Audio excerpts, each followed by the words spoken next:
de santidad. Vamos a predicar por ese tema. Ya lo tenemos todos.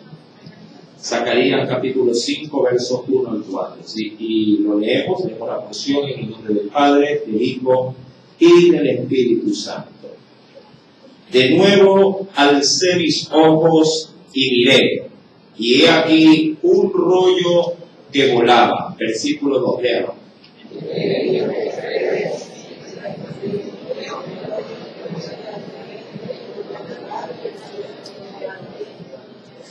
Entonces me dijo: esta es la maldición que sale sobre la faz de toda la tierra, porque todo aquel que hurta, como está de un lado del rollo, será destruido, y todo aquel que jura falsamente, como está del otro lado del rollo, será destruido. Verso número 4 todos. Yo la he hecho salir, dice Jehová de los ejércitos, y vendrá a la casa del ladrón y a la casa del que jura falsamente mi nombre, y permanecerá en medio de su casa, y la consumirá con sus maderas y sus piedras. Padre, en el poderoso nombre de Jesús, le agradecemos en esta preciosísima noche. Acelera los pasos de tus hijos, de tu pueblo, oh Dios, que han dispuesto a venir, Padre, a tu casa. Ministra, Señor, como usted nos tiene acostumbrado, que en este tiempo, mi Padre Celestial, esa misericordia suya hable y ministra conforme a la necesidad de cada uno de tus hijos, Señor. Oh Padre amado, necesitamos escucharte, necesitamos, Padre amado, saber cuál es tu voluntad para cada uno de nosotros. Señor amado, en tus manos pues nos encomendamos, y que la gracia y la misericordia de Dios, Padre, abunde para con cada uno de nosotros. En el nombre de Jesús, amén. Y amén. ¿Cuándo podemos alabar y bendecir el nombre de Dios? Aleluya.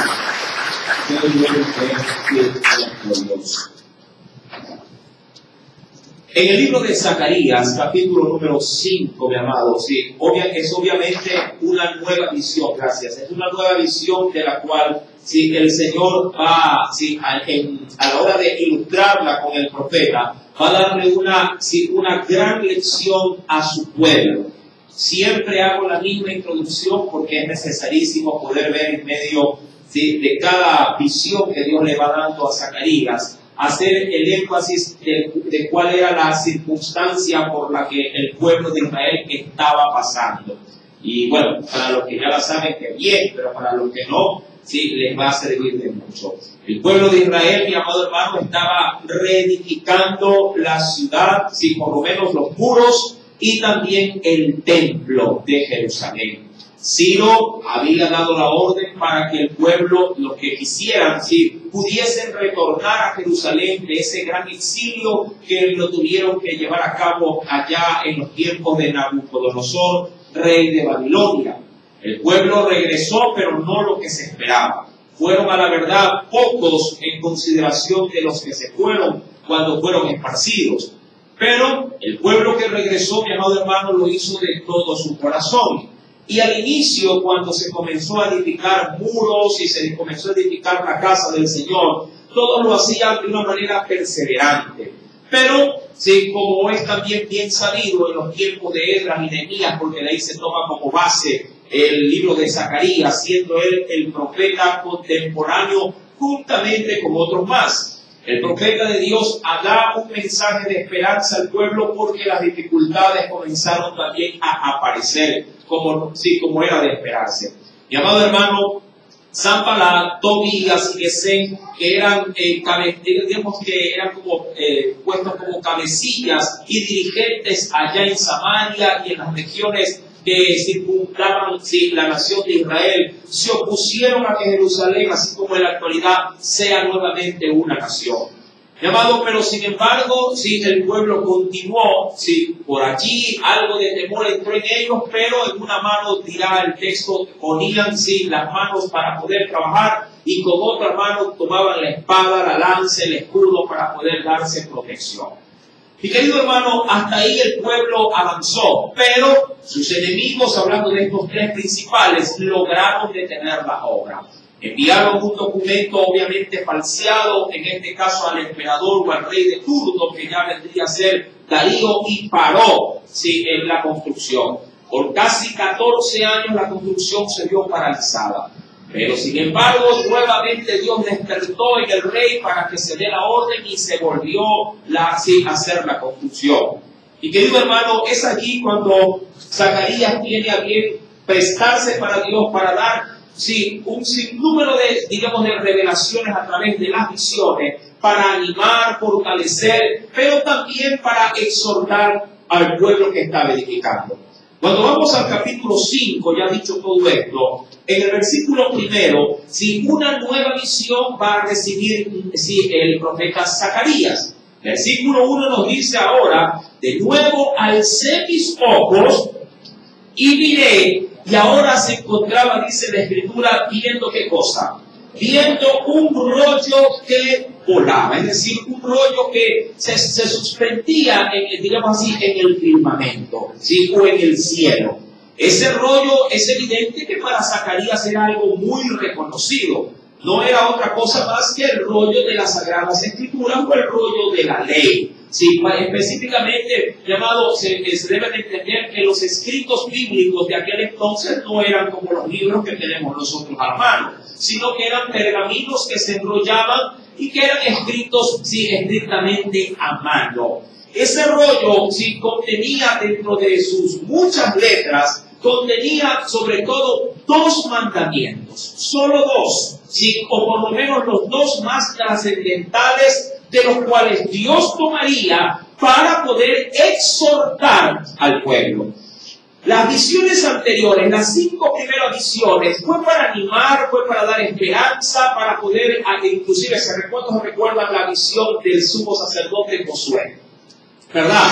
Con esa visión el Señor lo que hizo fue devolverle a un sacerdocio caído, devolverle nuevamente el privilegio para retomar, en este caso la orden de poder ministrar en el tabernáculo. Y Dios limpió, y aun cuando Satanás se oponía, igual el Señor cumplió su propósito. Más adelante recordará usted también de qué forma el Señor hablaba acerca del candelero, de los 2, en este caso de los 2 testigos, o lo que es igual, los 2 olivos. Y así también se veía cómo la nación de Israel iba a recibir una permanente, diríamos, suministración de su espíritu, de su aceite. Y esto, de una u otra forma, como que animaba, alentaba a toda la nación que estaba en plena etapa de construcción.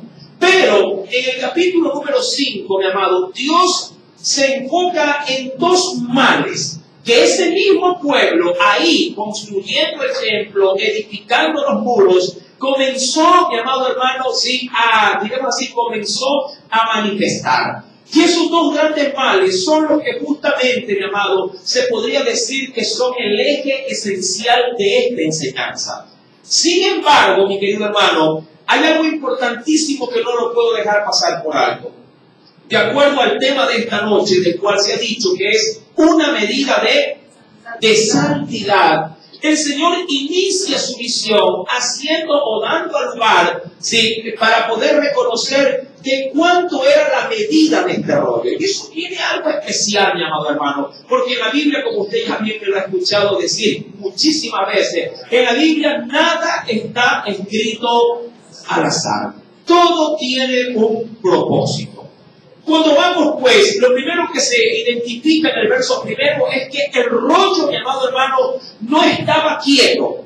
Ojo con esto, siempre doy estas pautas. El rollo del cual ve en esta visión el profeta Zacarías no es un rollo permanentemente estabilizado o estancado o suspendido en el aire, sino que está volando el rollo.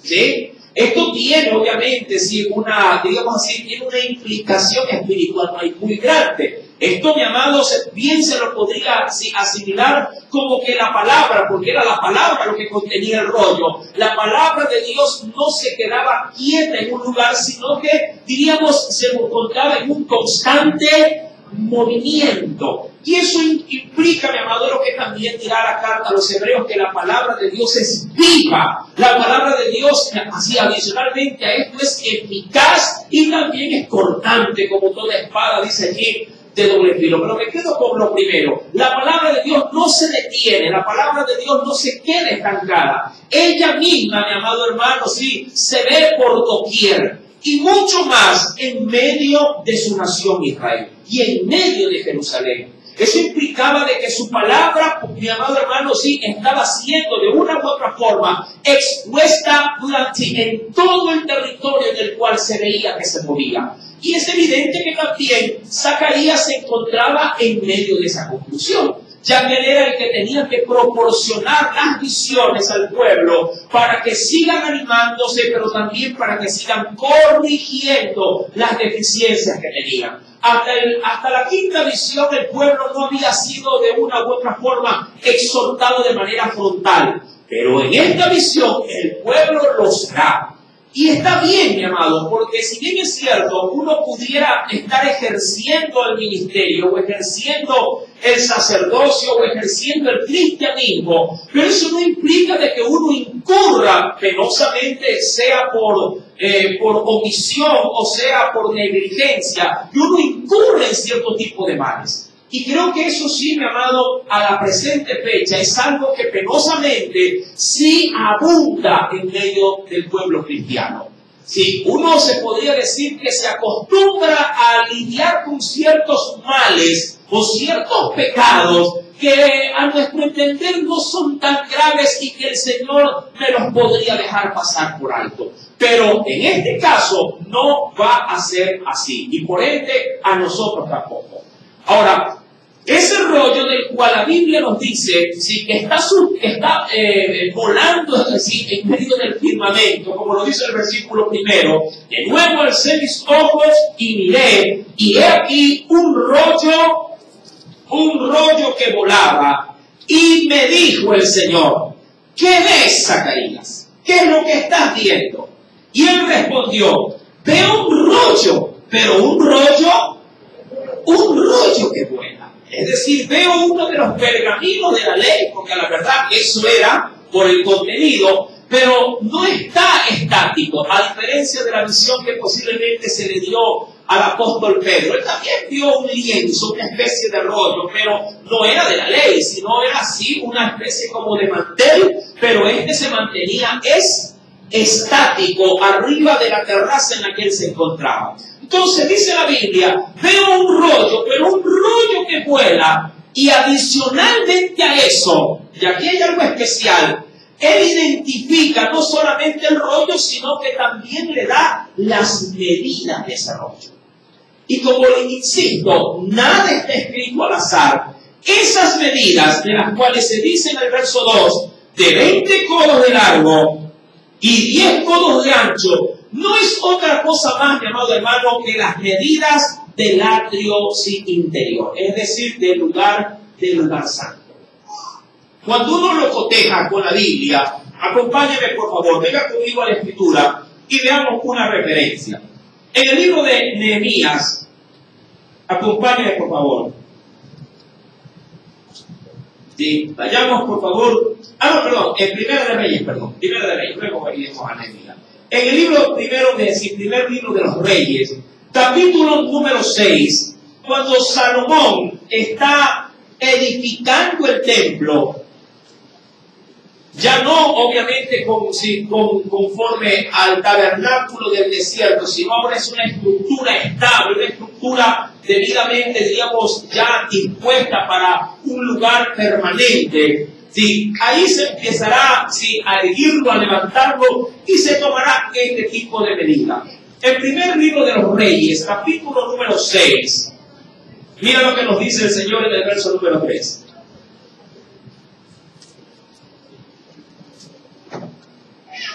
¿Lo tiene? Primer libro de los Reyes, capítulo número 6, verso número 3. Nos dice el Espíritu Santo, y el pórtico, y eso se habla, mi amado hermano, dentro del tabernáculo, o en este caso del templo, ¿sí? Y el pórtico delante del templo, de la casa, tenía 20 codos, dice aquí, de largo, ¿sí? A lo ancho de la casa, y el ancho de la casa era, ¿de cuántos codos? Era, dice ahí, de 10 de 10 codos. Si usted lee el contexto, porque no me voy a concentrar mucho en esto, pero si usted lee el contexto, se está hablando de todas las medidas de ahí en adelante, del verso 1 en adelante, que tendría, mi amado, sí, el templo allí en Jerusalén, el cual fue levantado, fue dispuesto para que sea levantado en el monte Moria, ahí donde David en su debido momento ofrecerá un sacrificio. Eso lo veremos la próxima semana. Sí, bueno, esta semana como nos toca nuevamente, sí, dar la segunda parte de cuándo no se debe, que bueno, el tema que hasta del tema de esta semana, cuándo no se debe orar. Sí, mi amado, entonces, allí ese templo tenía medidas específicas. Y ahí Salomón, mi amado, tomará para esta parte del templo las mismas medidas de las cuales identifica Zacarías. Por eso es que Zacarías no tiene mayor dificultad para poder establecer en un rollo que está volando la medida de ese rollo. Estamos hablando, si quiero ser medianamente aproximado en cuanto a medidas, que este rollo que vuela tiene 10 metros. Sí, 10 metros de ancho por 5 metros de largo. O a la inversa. Tiene 5 de largo por 10 de ancho. Todo en función de cómo se lo quiera establecer. Sí, pero tiene de 10 por 5. Ahora, usted podría darle una medida a algo que vuela. ¿Ah? Es un poquito complejo, ¿verdad? Imagínense que usted diga, ¿cuánto mide esa paloma que va por ahí volando? Y uno tendría que estar en el suelo para poderla medir. O un avión, ¿cuánto pueden establecer la medida de un avión volando? Es complejo. Ahora, ¿qué tan próximo habría estado este rollo delante de Zacarías para que establezca una medida tan exacta? Eso, amado hermano, de seguro Zacarías debió haberlo asumido con la misma medida de la que tenía el atrio interior del templo. Por eso es que para él no hay duda al decir, veo un rollo que vuela, pero es de 20 codos de largo y 10 codos de ancho, es decir, que todo el diámetro, o las dimensiones del rollo, cabrían exactamente dentro del atrio interior del templo. Ahora, esto, mi amado, no es otra cosa más que lo que dio justamente origen al tema de esta noche. Una medida, pero una medida, por lo que se va a decir, una medida de santidad. Esa medida, mi querido hermano, es la que Dios anhela que todos los que le sirvan en sus atrios, mi querido hermano, puedan ser identificados, ¿sí? En su sacerdocio o en su servicio, puedan ser identificados con esa medición de santidad. Y hay dos males, penosamente, por el cual el pueblo incurriría dentro de su servicio. Y no solamente el sacerdocio, sino quienes también van a adorar al templo. Porque toda ofrenda que uno ofrece a Dios, por lo menos en los tiempos de Nehemías, en los tiempos de Esdras, era sacrificada a la puerta justamente del atrio interior o del lugar santo. Mi amado hermano, cuando se lee ya en detalle, vamos a ir jugando poquito a poquito, mi amado, porque esto se va a poner hasta cierto punto, se va a poner muy, pero muy confrontador. Y no sé usted con qué ánimo o con qué corazón ha venido aquí a la casa del Señor, pero créanme que yo he venido a escuchar palabra de Dios. Sin importar qué tan dura resulte a mis oídos. ¿Sí? Porque a veces la palabra del Señor nos trata con bastante misericordia, a veces nos anima, a veces nos fortalece, nos levanta, si estamos por allí medio caídos, pero a veces también nos agarra y nos da una buena tunda. Sí, y creo que hoy posiblemente se pudiera ser el caso. Ahora, en el versículo 3, mi amado hermano, comienza lo medular, comienza la columna vertebral de esa medida. Y el Señor le dice, sí, mi amado hermano, a Zacarías, entonces me dijo, ¿qué cosa? Hablando de lo que se ha observado, esta es la maldición que sale sobre la faz de toda la tierra, porque todo aquel que hurta, como está a un lado del rollo, es decir, como está escrito a un lado de ese rollo que acabas de ver, será destruido. Y todo aquel que jura falsamente, como está también escrito donde, del otro lado del rollo, será destruido. Ahora, este rollo, ya tengo más antecedentes, que está supuestamente en el aire, de modo, se está de una u otra forma transportando casi por todo, digamos así, por toda la extensión hasta donde le alcanza la mirada. ¿A quién? A Zacarías.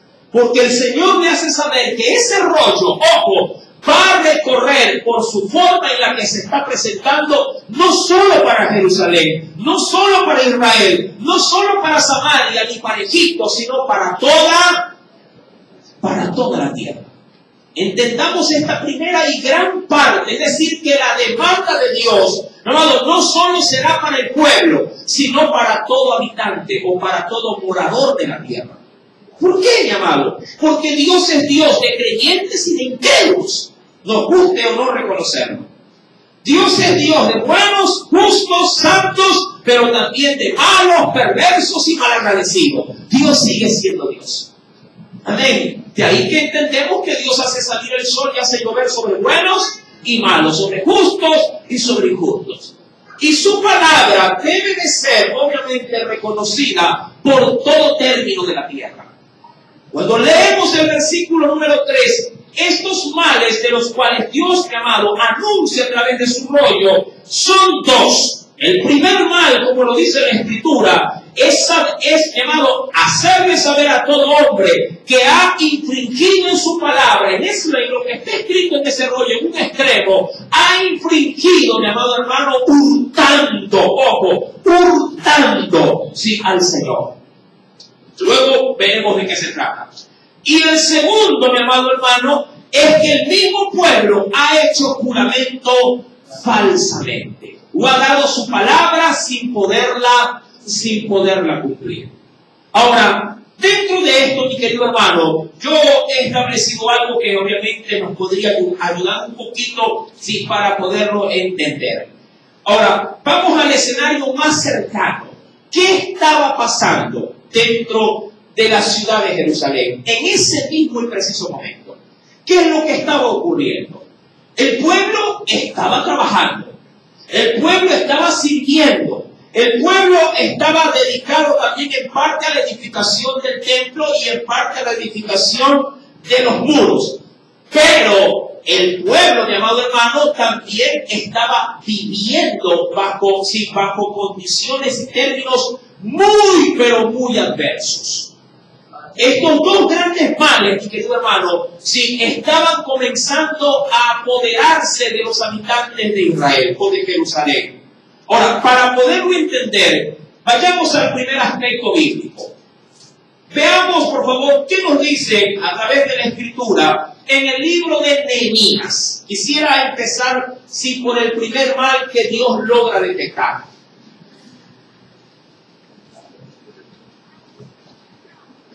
Vayamos, por favor, al libro de Nehemías, recordando que Zacarías es el profeta contemporáneo en dicho tiempo, en los tiempos de Esdras y de Nehemías. Vayamos, por favor, al libro de Nehemías. ¿Ya lo tiene? En el capítulo número 5, llamado, el pueblo estaba incurriendo en dos terribles males, ¿sí? Y de esos dos, ojo, de esos dos males, el primero se subdivide en dos también. El primero es que estaban hurtando y luego que estaban jurando falsamente. Pero el primero estaba dividido también en dos partes. Vamos a ver, ¿ya lo tiene? Libro de Nehemías, capítulo número 5. ¿Lo tiene? Miren lo que estaba pasando. Y esto en plena, digamos así, en plena acción de la tarea de reconstrucción, sí, de la edificación de muros y del templo, del tabernáculo. Dice, voy a leer el verso primero. Entonces, hubo gran clamor del pueblo y de sus mujeres o sus esposas. ¿Contra quiénes hubo este gran clamor? ¿Contra quiénes? contra dice, sus hermanos judíos. Verso 2, ¿podría leerlo por favor?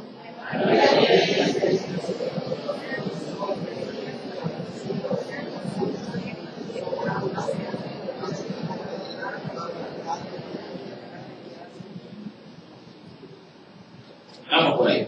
Sí, verso número 3. Y había quienes también decían: hemos empeñado nuestras tierras, nuestras villas y nuestras casas para comprar grano a causa también de ¿qué cosa?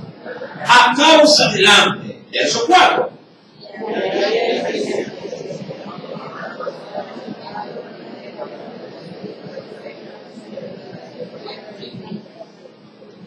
Ahora bien, nuestra carne es como la carne de nuestros hermanos. En pocas palabras, lo que están diciendo es: nuestras necesidades son también las necesidades de nuestros hermanos. Amén. Así es decir, no hay mucha diferencia entre ellos y nosotros. Y aún más nos dice: nuestros hijos también como sus hijos. Un ejemplo: mis hijos juegan, los hijos de nuestros hermanos judíos también lo hacen, nuestros hijos estudian, los de ellos también. Nosotros tenemos necesidades en casa, ellos también. Versículo 5. Y aquí nosotros dimos nuestros hijos y nuestras hijas a servidumbre, y algunas de nuestras hijas lo están ya. Y no tenemos posibilidad de poderlas, ¿qué cosa? De poderlas rescatar, es decir, de poder pagar la deuda y recuperarlas. Porque nuestras tierras y nuestras viñas son de otros. ¿Pero de otros quiénes? De otros judíos. Verso 6, léalo. ¿Qué hizo Nehemías?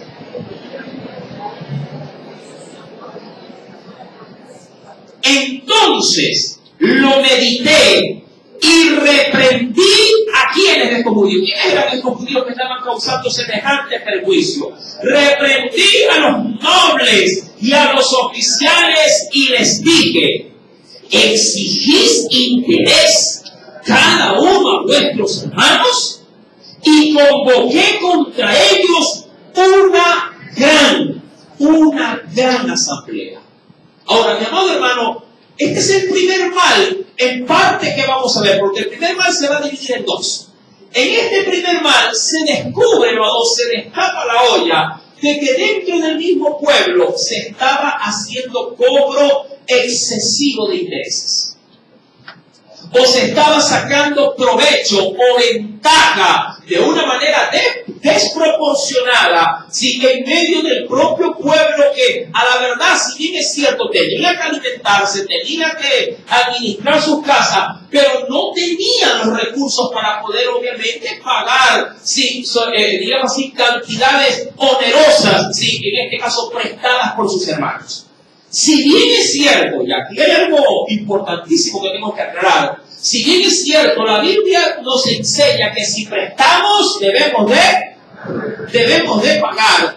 También es bien cierto, hermano, que el cobro excesivo de intereses, hermano, está también, diríamos, tipificado en la Biblia como que si fuese una estafa. Ahora, eso por un lado. Por otro lado, mi querido hermano, si el pueblo tenía mandamiento de Dios de no cobrarse intereses, por lo menos no entre el mismo pueblo.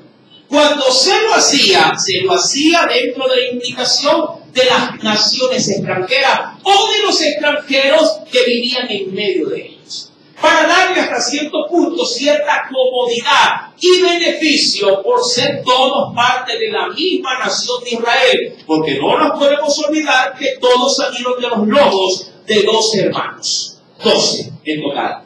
Y todos estaban emparentados. Es como que usted le quiera cobrar como tío a su primo o viceversa, le quiera cobrar el 20% porque le presta $20. ¿Ah? ¿Cuántos posiblemente incurren en eso? Ya está bien, yo te presto 100, pero me duele 150. Ya parece peor que el surquero, ¿no le parece? Ahora, el Señor había establecido que el pueblo, ojo, el pueblo más, diríamos así, menesteroso, estaba siendo, mi amado, sí, en este caso mermado o estaba siendo defraudado por parte del pueblo que tenía posibilidades económicas. Y a eso Dios le denominó, ¿qué cosa? Hurto. Ustedes están hurtando. Se están llevando de una manera muy mañosa el dinero de sus propios hermanos. Mira cómo Dios, mi amado, hace esta alerta en medio de la nación. En ese entonces, ¿para qué? Para que este pueblo, esta nueva generación que salió del exilio, no vuelva a incurrir en los males de la generación que fue llevada cautiva por estos mismos pecados, aparte de la idolatría y aparte de la fornicación. Mi amado, Dios quiso depurar de manera anticipada el mal que comenzaba a tomar cuerpo en medio de los propios judíos. Es decir, no están siendo, explotados por extranjeros. Y no me vengan a decir ahora que es el pueblo quien los explota. Entonces, Dios, mi amado, para cubrir en salud al pueblo, manda esta visión. Y le dice, yo voy a poner a juicio a todos los que están hurtando. Claro, de primera mano, ¿a quiénes? A los que están dentro de la nación. Porque el juicio de Dios empieza siempre por su casa. Y es allí, mi amado, donde se detecta esto. Ahora, ¿qué hace Nehemías? Nehemías convoca a los nobles, convoca a los pudientes, mi amado, y les pega una raspa, pero como esas que se le dan una vez cada año. Y tomando ciertas palabras de Nehemías, mira lo que les dice en el versículo 9, solo como para dar una pauta. Dice, Nehemías le habla a los pudientes, le dice, no es bueno lo que hacéis. Verso 9, del mismo capítulo número 5. No es bueno lo que hacéis. ¿No andaréis en el temor de vuestro Dios para no ser oprobio de las naciones enemigas nuestras? También yo y mis hermanos y mis criados les hemos prestado dinero y grano. Y dice, quitémosle ahora este gravamen. Es decir, quítenle todo tipo de ¿qué? De cobro de interés. Quítenle ese porcentaje con que los han agravado. No es que tampoco Dios decía que no les pague, no lo había que pagar. Pero no con el exceso de la usura. Lo que se presta, se devuelve. ¿Cuántos ya devolvieron esa ollita que prestaron? Esa plancha, esa licuadora. ¿Ah? Ahora, hay algo, mi amado hermano, que entre el pueblo debe de quedar muy, pero muy presente. Y quiero que venga conmigo al Nuevo Testamento. Acompáñeme, por favor. Quisiera ver algo que creo que es muy, pero muy recomendable, para nosotros, sobre todo en la actualidad. Cuidado, si estamos pagando piso con esto. En la segunda carta de Tesalonicenses, capítulo número 3. Segunda carta de Tesalonicenses, capítulo número 3. Quiero leer, por favor, el versículo número 7 al verso 8. La enseñanza está en el 8, ligada obviamente al libro de Zacarías. ¿Ya lo encontró? Segunda carta de Tesalonicenses, capítulo número 3, verso 7 al 8. ¿Lo tiene? Y dice, porque vosotros mismos sabéis, hablando del ejemplo que ellos van a dar, sabéis de qué manera debéis imitarnos, pues nosotros no anduvimos desordenadamente entre vosotros. Verso 8, léalo por favor. Ni comimos de balde el pan de nadie, sino que trabajamos con afán y fatiga día y noche. ¿Para qué? ¿O cuál es la intención en esencia? Para no ser gravosos a ninguno de vosotros. No ser una carga es lo que también se podría entender. No ser para nadie, mi amado hermano, un pretexto de queja. Pero a veces, mi amado, parece que este tipo de mandamientos dentro de la gracia como que se nos pasa por alto. Hay gente que le encanta estar prestando las cosas y no compra. No se malita, hermana. Hermana, présteme la licuadora, présteme la bateadora. No tendrá una cucharita, no tendrá una olla, no tendrá un platito, no tendrá $10, no tendrá una libra de azúcar, no tendrá esto. Y jamás, lo que es peor, es que jamás devuelve. A las hermanas que le facilitan las cosas, o a los hermanos que le facilitan las cosas, les ruego en el nombre de Jesús que se las pidan. Para que los hermanos no sean gravosos. Y de vez en cuando díganle, hermano, esta es la quinta vez que le doy una libra de azúcar.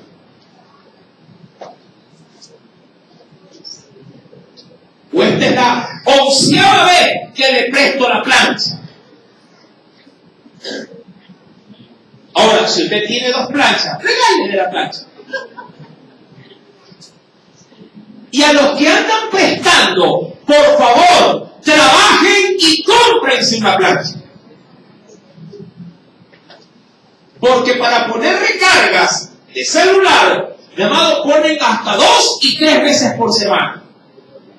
O van comprando colas de $2 cada vez en cuando, en la mañana, en la tarde y en la noche.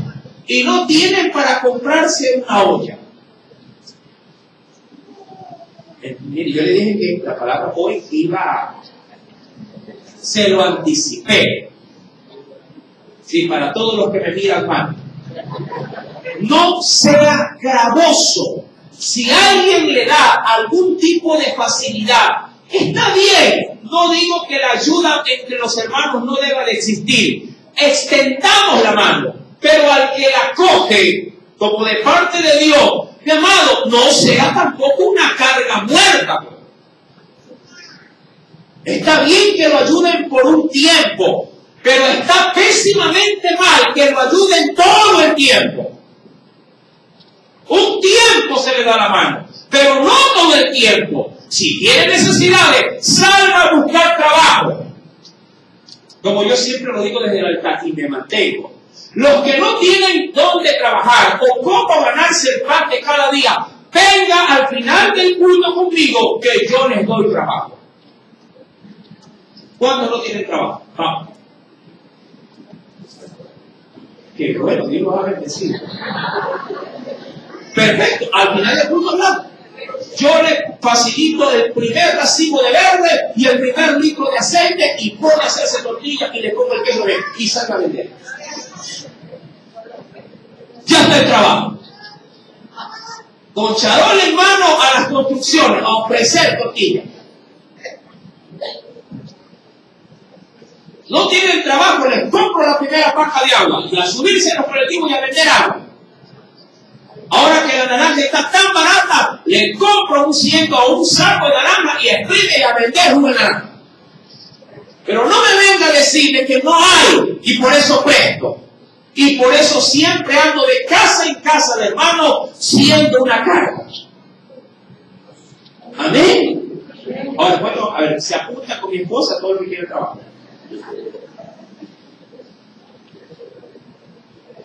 Mi amado, por eso es que el Señor les hizo este primer hincapié.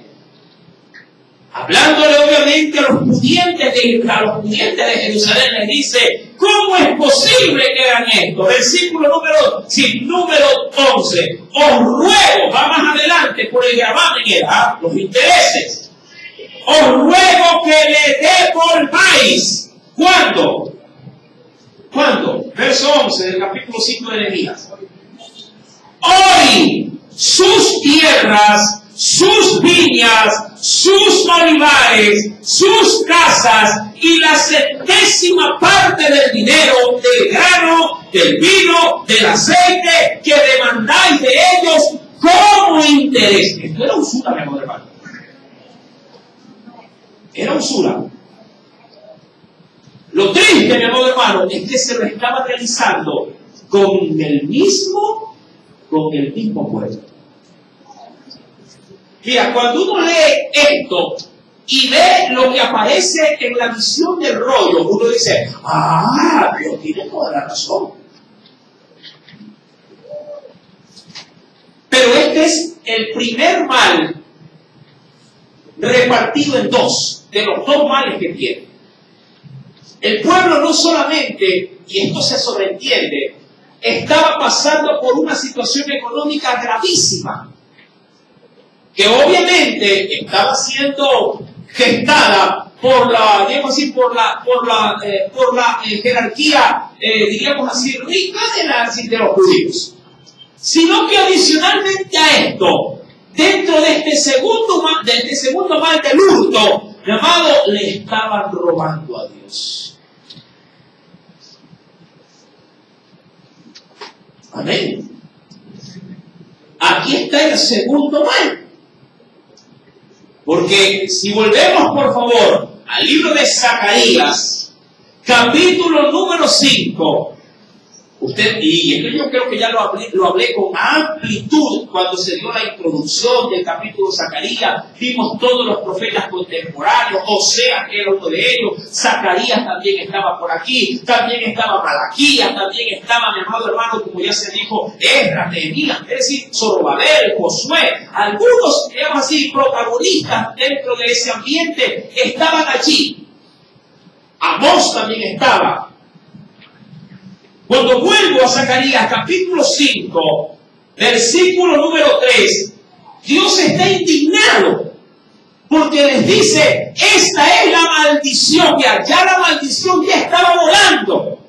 Míralo de esta forma, ¿no? La maldición ya estaba volando, dice la Biblia, esta es la maldición que sale, pero no solamente sobre Israel, sino sobre la paz de toda la tierra. ¿Pero por qué estrictamente de toda la tierra? Porque también, si acaso no se acuerda, los judíos no todos habían regresado a Jerusalén. La gran mayoría se había quedado en tierras extranjeras. Porque todo aquel que hurta, como está, dice ahí, de un lado, es decir, que estaba escrito de un lado del rollo, ¿será qué cosa por haber hurtado? Será destruido. Ahora, ¿cómo le estaban robando a Dios? No voy a utilizar, aunque pudiera, no voy a utilizar Malaquías. Para que no digan, hermano, yo sé que Malaquías siempre es el texto con el que los pastores nos van cantando como martillo en piedra. Pero vamos a dejar descansar a Malaquías. Y vámonos nuevamente a Nehemías.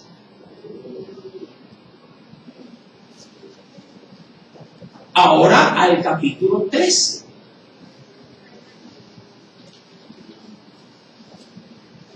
Como para no salirnos del contexto de la época. ¿No le parece? En el mismo libro de Nehemías, capítulo número 13, el último capítulo de Nehemías.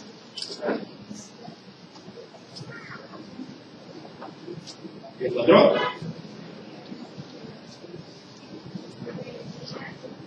Capítulo 13, el último capítulo de Nehemías. Sí, capítulo número 13. ¿Lo encontró? Leo. Versículo número 10. Esto lo descubre Nehemías. Parece mentira. A veces hay males que están en las narices de uno, pero pasan desapercibidas. Qué curioso esto, ¿ah? Mira, Nehemías al término, ya como para disponerse, porque él tenía que regresar, obviamente, a servir al rey que le había dado permiso para trasladarse a Jerusalén y tratar de administrar toda la obra que él mismo le había autorizado. Mi amado, Nehemías, parece mentira, pero ya antes de irse de retorno, comenzó a ponerle asunto Ojo, él comenzó a ponerle asunto a los detalles que se estaban llevando a cabo, sobre todo en medio del trato del pueblo y el sacerdocio que recién se estaba estrenando, por lo menos después de 70 años. Verso 10, y dice: encontré asimismo que las porciones, hablando de lo que le correspondía recibir al pueblo de Leví, o a la tribu de Leví, los sacerdotes, encontré asimismo que las porciones para los levitas no les habían sido dadas, y que los levitas y cantores que hacían el servicio habían, ¿qué cosa? Habían huido cada uno a su heredad. Es decir, como no los mantenían sirviendo a Dios en el templo, tuvieron que por fuerza, ante la necesidad, volver ¿a dónde? A su lugar, diríamos, inicial de trabajo, a trabajar. Entonces, por el asunto, reprendí a los oficiales y dije: ¿por qué la casa de Dios está qué cosa? ¿Por qué la casa de Dios está abandonada? ¿Por qué está la casa de Dios abandonada? Y los reuní y los puse otra vez ¿en dónde? En sus puestos. Y todo Judá, ahí con la alerta, con la lava de oreja, hizo lo que tenía que haber hecho para que los levitas no se vayan a su heredad. ¿Qué tenía que haber hecho todo el pueblo? Verso número 12. Y todo Judá trajo el diezmo, ahí recién. Trajo el diezmo, dice allí, del grano, del vino, del aceite a los almacenes. ¿Pero cuándo? ¿Cuándo? Cuando, en este caso, este varón les llamara ¿qué? La atención. Versículo número 13. Ahora, para que no se vuelva a repetir, mira lo que hace Nehemías. Y puse por mayordomo de ellos al sacerdote Selemías y al escriba Sadoc, y de los levitas a Pedaías, y al servicio de ellos a Anán, hijo de Zacur, hijo de Matanías, porque eran tenidos por fieles y ellos tenían que repartir a sus hermanos. Y ahí terminará diciendo Nehemías a Dios: acuérdate de mí, oh Dios, en orden a esto, y no borres mis misericordias que hice en la casa de mi Dios y en su servicio. Pero ¿sabes cuál fue lo triste de esto? Nehemías lo descubrió. Pero lo descubrió porque cuando de pronto se paseó por el templo y dijo: oye, ¿y el ministerio de alabanza qué pasó? No hay nada. Le digo: sí, mira, se fueron a trabajar. Y aquí, es que como no tenían para el desayuno, como no tuvieron para el almuerzo, ¿tuvieron qué? Y siguió caminando. Oye, el sacerdote no está dando consejería el pastor. No, se fue a la casa a trabajar. ¿Y cómo así? Y que como no tenía para la comida. Nehemías dijo: esto está mal. Porque el pueblo tenía por mandamiento de Dios, de acuerdo en este caso al Pentateuco, que todos los levitas tenían que recibir de su pueblo el sustento para poder ministrar en el tabernáculo. Pero claro, un mal se gestó y produjo el segundo mal. El pueblo estaba, ¿qué cosa? En la primera parte del mal. El pueblo estaba prácticamente en la quiebra. ¿A consecuencia de quiénes? Del mismo pueblo pudiente que los tenía ahorcados con todas las deudas. Y quienes tenían, penosamente, se habían, ¿qué cosa? Olvidado. No, se habían despreocupado en sostener la casa de Dios. Como cuando a veces te dicen: pastor, ¿usted cree que yo puedo empezar a diezmar? Digo: ¿cuántos años tiene ser cristiano, papito? Ya tengo como 8 años. Y después de echamos recién te acuerdas que viene mi hermano. Sí, es que sigo flojo, hermano. Lo que pasa es que la verdad no me alcanza, es que nunca te va a alcanzar porque el que no es fiel con Dios, mi amado, Dios tampoco será fiel con él. Y lo que uno recoge sin Dios, sin cumplir lo que debe de cumplirse, recoge saco roto. Como lo dijo Jesús, el que no coge conmigo desparrama. Sin mí, nada, y eso es en todo orden, en todo orden, en lo espiritual, en lo secular, en lo académico, en todo orden. Sin mí, dijo el Señor, nada debes hacer. Este mal, mi amado, penosamente se acentuó, se corrigió hasta cuando Nehemías estuvo ahí. Una vez que se fue Nehemías, el pueblo volvió ¿a qué cosa? A descuidar al sacerdocio. Y ahí sí sale Malaquías. Acompáñame, por favor. Ven conmigo. Sigue, después de Zacarías. Malaquías, capítulo. ¿Ya lo tiene? Libro del profeta Malaquías. Capítulo número 3. Y mira, utilizará las mismas palabras que utilizó para la visión, ojo, para la visión que le dio a Zacarías. Las mismas. Versículo número 8. Dice el Señor. Perdón, versículo 6, para tomar si todo el texto. Ya el 8 ya está ya ahí ya en la declaración. Es el 6 para tomar la ilación. Porque yo, Jehová, no cambio. Es decir, yo, tu Dios, es el mismo de ayer, de hoy y de siempre. Por esto los hijos de Jacob no habéis sido consumidos. Desde los días de vuestros padres, hablando de los patriarcas, os habéis apartado de mis leyes y no las guardasteis.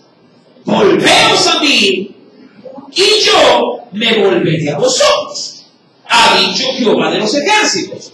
Ahora el pueblo le responde a Dios, cual profeta, mas dijisteis, ¿en qué nos hemos de volver? Verso 8, mira lo que dice el Señor. ¿Robará el hombre a Dios? Pues vosotros me habéis robado. Y dijisteis, ¿y en qué te hemos robado? ¿Qué le responde el Señor al pueblo? En vuestros diezmos y ofrendas.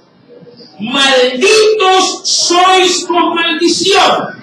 Ojo con esta expresión, malditos sois con maldición, porque vosotros, la nación toda, me habéis robado. Traed, les dice el Señor, porque ya no lo hacía. Traed todos los diezmos, ojo, traed todos, no una parte. Ojo, no una parte. Traed todos los diezmos al alfolí y haya alimento en mi casa. Y probadme ahora en esto, dice Jehová de los ejércitos, si no os abriré las ventanas de los cielos y derramaré sobre vosotros bendición hasta que sobreabunde. Pero ¿cuándo vendrá esa bendición? Hasta cuando sobreabunde. ¿Cuándo? Cuando cumpla el Señor con responsabilidad diezmar y ofrendar. Yo sé que en este momento los hermanos dicen, eso es la ley, ¿cierto? Bueno, vamos al Nuevo Testamento.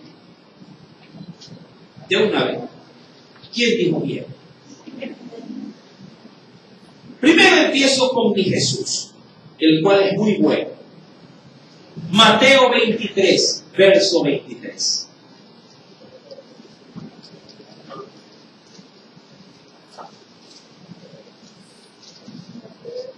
Mateo, capítulo 23, verso 23. ¿Lo tiene?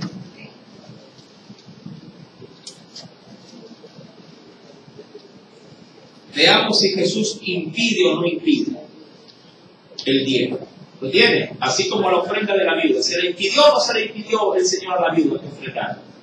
Que le dijo, pobrecita esa viuda. No, no, tú no, mi amor, tú no eres pobre. Vaya, hermano, usted no, llévese las dos blanquitas a su casa. No.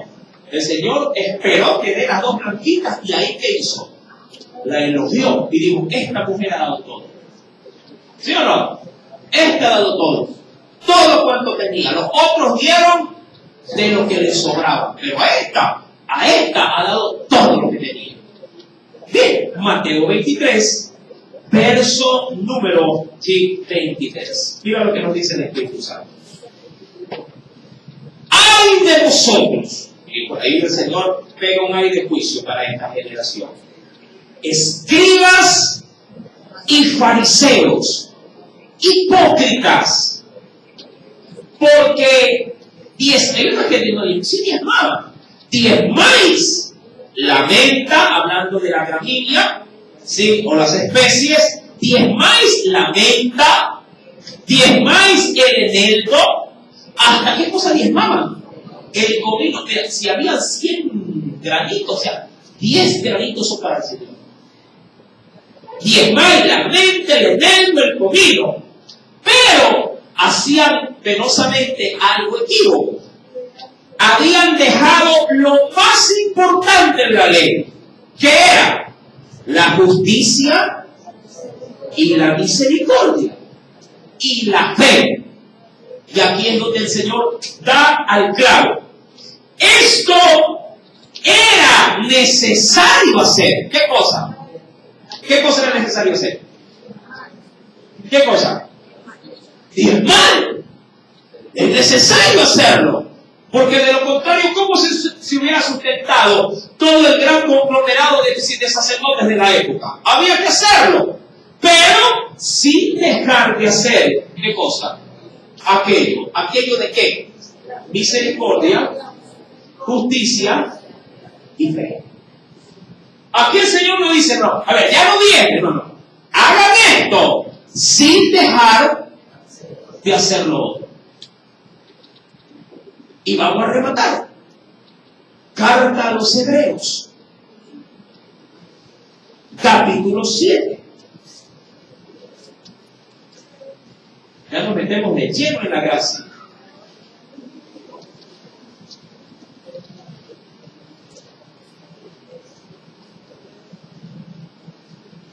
Antes de leerlo, doy la aclaración y la referencia bíblica también. Apunte la referencia bíblica porque no me voy a ir así a ese texto, pero le doy la referencia. En Génesis 14, versos 18 al 20, ocurre algo. Ojo, y de eso se hablará aquí, en el Nuevo Testamento, en las cartas a los Hebreos. En Génesis 14, versos 18 al 20, algo ocurre. ¿Qué es lo que ocurre? Abraham, al término de una batalla, luego de que adquiere muchas posesiones, mi amado hermano, al término de ella le sale al encuentro un sacerdote de esa época.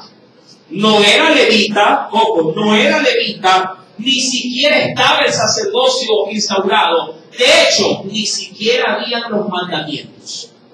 Porque en los tiempos de Abraham se vivía de acuerdo al estado de la conciencia. Lo que la conciencia te dictaba de que estaba bien, estaba bien. Y si de la conciencia te decía que estaba mal, estaba mal. No, ojo, no había ley.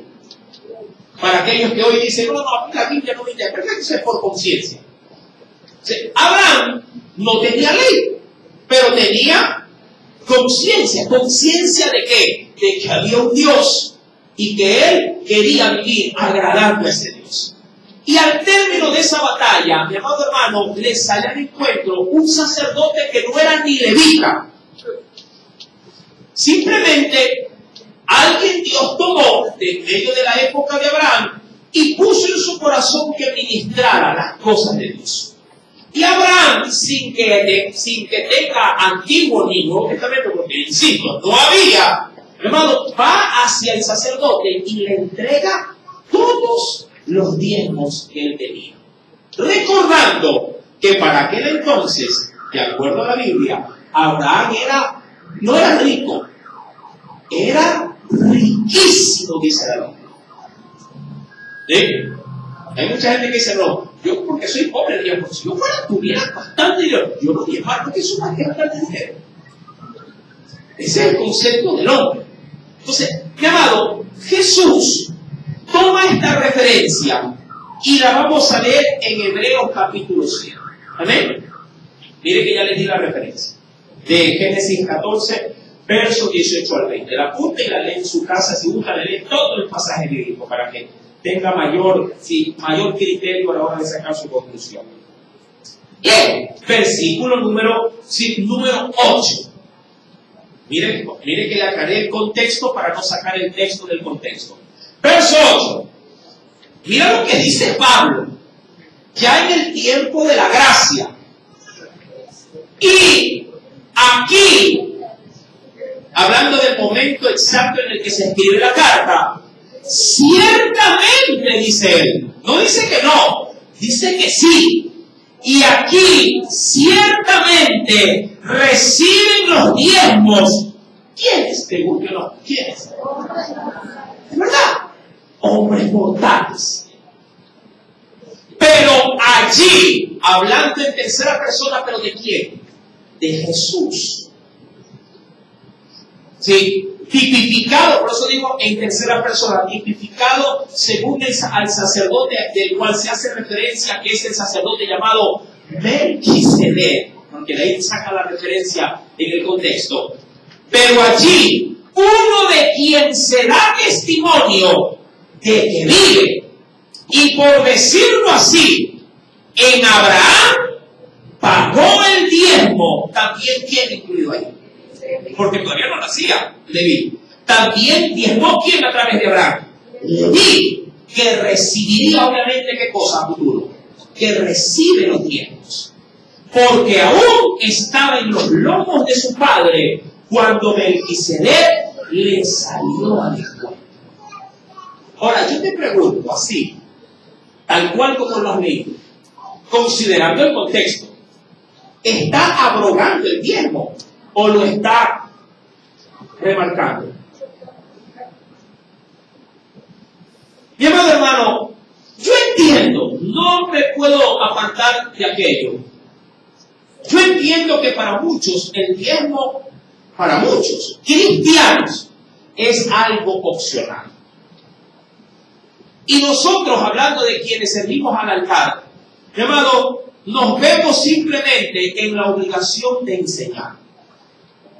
Así como enseñamos no matarás, no hurtarás, no codiciarás, sí, que te debes de congregar, de que debes de orar, de que debes de predicar. Yo te pregunto, ¿aquí se enseña de que hay que salir a evangelizar? ¿Amén? ¿Se enseña o no? Por supuesto. ¿Quiénes lo hacen o cuántos lo hacen? Lo respondan.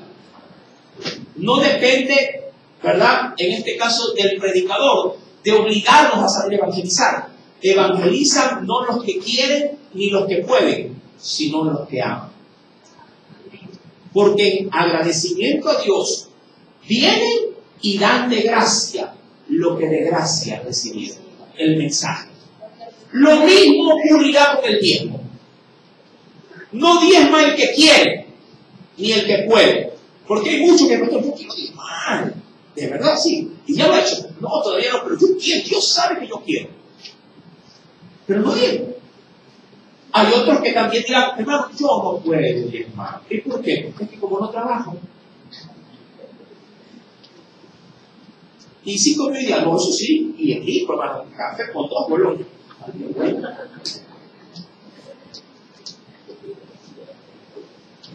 O sea, esto no es ni del que quiere ni del que puede. Esto es del que ama. ¿Sabe quién diezma? El que ama.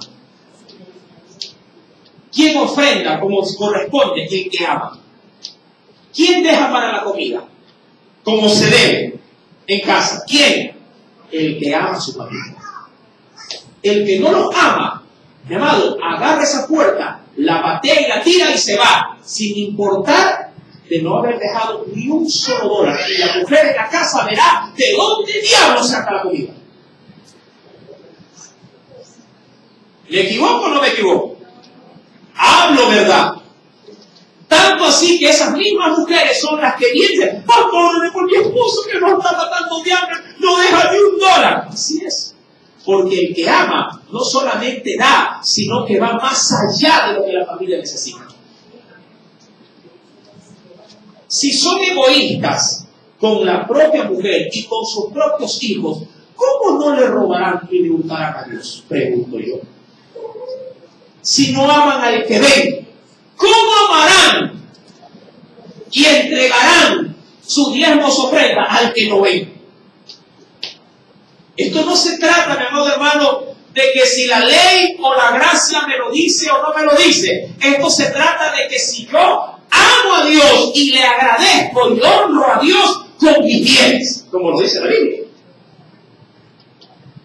El que honra a Dios con sus bienes, diezmará y ofrendará. El que no lo quiere honrar, no lo hará. Y lo que es mejor, Dios no te lo va a obligar. Pero verás la diferencia entre el que lo ama y el que no lo ama. Entre el que sí diezma y el que no diezma. Ahí sí vas a ver la diferencia. Porque Dios no es deudor de nadie. Aleluya. Vamos, hermanos, la Biblia es clara de decirlo. Que cada quien dé como propuso en donde, no en su bolsillo, acá. ¿Por qué? Porque si usted ama, da desde acá. Cada quien dé como propuso en su corazón. Y eso habla de amor. Uno no ofrenda desde la billetera. Uno ofrenda desde el corazón. Y cuando uno lo hace, dice la Biblia, ni con tristeza. Es decir, ay, qué dolor, ¿cuánto hay que dar el 10%? Ay, se cae. Me recuerdo tanto que en una oportunidad una vez me dijeron, pastor, yo soy el que doy, hablando de la esposa, diciendo, yo soy el que le debo de sacar el diezmo a mi esposo. Él sí lo da, pero él me dice a mí que yo coja sin que él vea la billetera. Porque cada vez que me ve, que cojo y dice, ¡oh! Así como que se pone como cuando se ponen los balones hechos los globos, cuando le ponen una inyección. ¡Ya! ¡Ya! Así, pero cuando le sacaban el diezmo. Mi amado, imagínate que tú como esposo hagas lo mismo para dejar para la comida. La esposa te dice, no seas malito, déjate para la comida. ¿Y cuánto quieres que deje? No sé, pero ¿cuánto cargarás? Es que si te doy, no te llevas todo el hombro. Hay que comer café, almuerzo, merienda. Hay que comprar unos cuadernos. De mire que ya mismo viene clase presencial. ¿Y cuánto me vas a dejar? Ahí te dejo $2. ¡$2!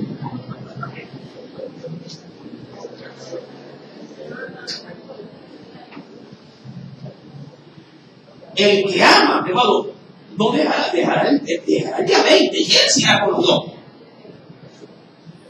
Porque sabe que hay necesidades. Pero esas necesidades son motivadas no en sí mismo por la necesidad, sino por el amor que él tiene por aquellos que están en la necesidad. Su familia. Me decían en esta semana, pastor, ahora que estamos en este aspecto de queriendo adquirir casa para el Señor, me decían, ¿y por qué tan pronto? La fecha no la he puesto yo. La fecha la puso el municipio.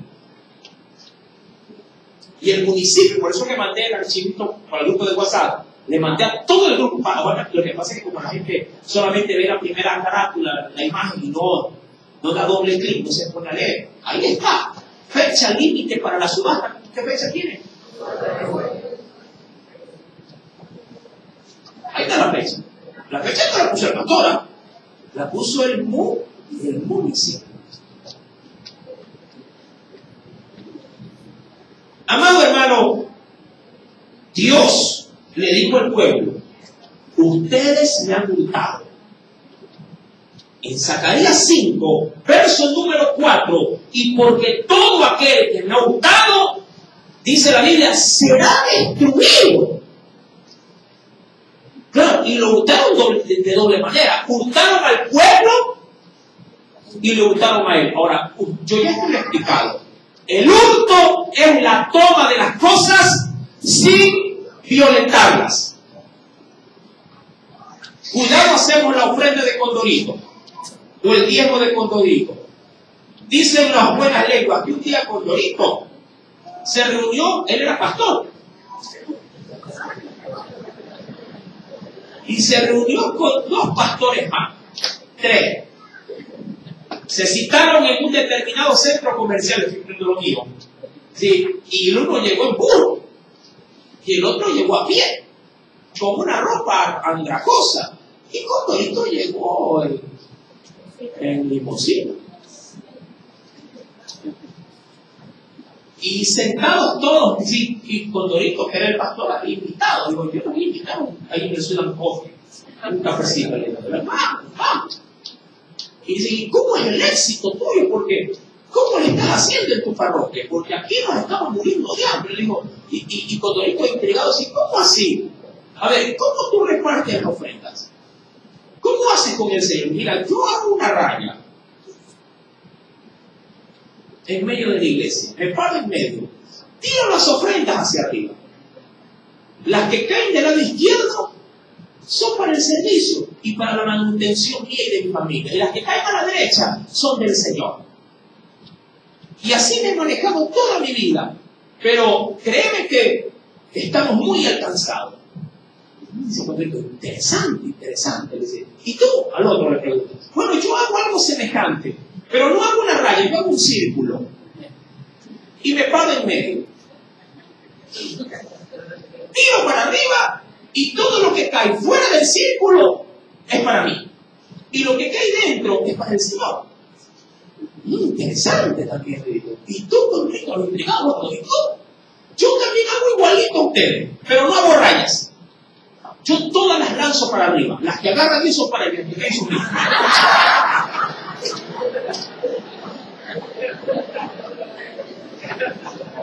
Digo, ¡guau! ¡Qué forma tan elegante de repartir la vida!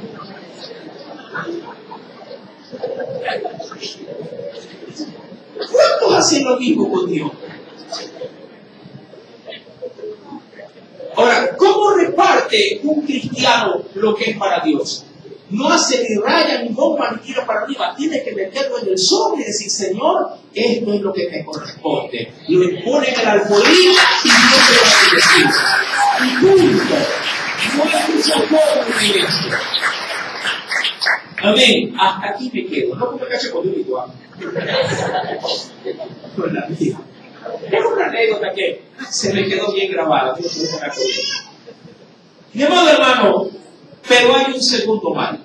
Pero ese segundo mal lo veremos, Dios mediante, el próximo día, sí, miércoles. Y así el Espíritu Santo nos da salud y nos da vida para podernos congregar. Amén. ¿Cuántos dirán, he escuchado hoy a Dios su forma de congregar? Que hacer una lección. Si no has diezmado, no hagas una locura. Una vez me dijeron, pastor, ¿y qué hago? Me he diezmado todo el año, ¿qué hago? Me he endeudado con Dios. ¿Qué hago? Pues empiece a partir de hoy.